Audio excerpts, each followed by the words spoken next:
Surja et Talak, Medinase, 12 vargje. Bismillahirrahmanirrahim. Me emrin e Allahut, të gjithë mëshirshmit, mëshirë plotit. O profet, nëse i ndani gratë, ndajni ato para kohës së tyre të pritjes. Llogaritni kohën e tyre të pritjes dhe friksojuni Allahut, Zotit tuaj. Mos i dëboni ato prej shtëpive të tyre, por edhe ato të mos dalin, me përjashtim të rastit kur shkelin martesën haptazi. Këto janë urdhërimet e Allahut.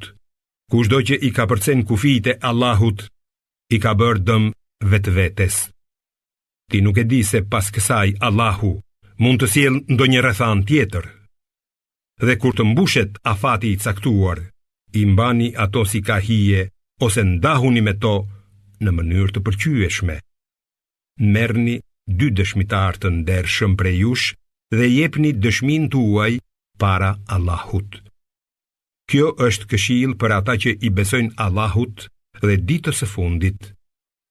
Atij që i frikësohet Allahut, ai do t'i gjejë rrugdalje nga çdo vështirësi dhe do t'i jap risk prej nga nuk e pret. Allahu i mjafton kujtdo që mbështetet tek ai.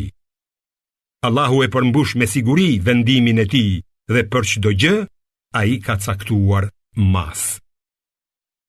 Nëse dyshoni për ato gra tuajat, të cilave u janë ndërprer zakonet, mësoni se koha e tyre e pritjes është 3 muaj. Njësoj është edhe për ato që nuk u kanë ardhur ende zakonet. Kurse për gratë shtatëzëna, afati i tyre është deri në lindjen e fëmijës. Atij që i frikësohet Allahut, ai do t'ja lehtësoj çështjen. Ja, këto janë urdhërimet që Allahu i ka zbritur për ju. Atij që i frikësohet Allahut, ai do t'ja shlyej veprat e këqija dhe do t'ja rrisë shpërblimin. Gratë e ndara në periudhën e pritjes, le të banojnë aty ku banoni edhe ju, sipas mundësive tuaja, dhe mos u bini në qafë për t'i detyruar të largohen. Nëse janë shtatëzëna, shpenzoni për ato derisa të lindin. Nëse fëmia ushqehet me gjirin e nënës, paguajuni atyre shpërblimin dhe merruni vesh me të mirë. Por, nëse keni vështirësi të merreni vesh, atëherë le ta ushqej me gji një mëndesh tjetër. Pasaniku le të shpenzoj sipas pasurisë që ka, ndërsa i varfri le të shpenzoj sipas asaj që i ka vënë Allahu. Allahu nuk e ngarkon askënd mbi sa i ka vënë.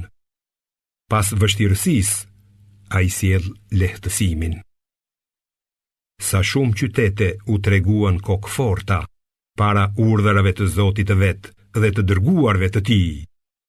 Ne u kërkuam llogari të rrept dhe i ndëshkuam me dënim të ashpër. Ata i provuan pasojat e veprave të veta dhe fundi i tyre që shkatërim. Allahu ka përgatitur për ata dënim të rënd. Prandaj, friksojuni Allahut, o njerëz të mençur që keni besuar.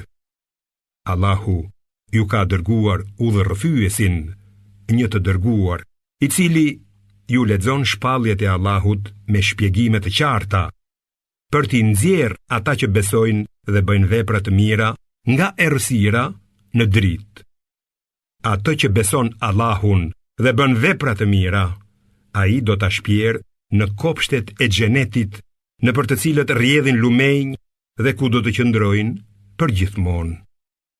Padyshim, Allahu ka përgatitur për atë risk të mrekullueshëm. Allahu është ai që ka krijuar 7 qiej dhe po aq toka. Urdhërat e tij zbresin përmes tyre, që ju ta dini se Allahu është i fuqishëm për çdo gjë dhe se ai përfshin gjithçka në diturinë e tij.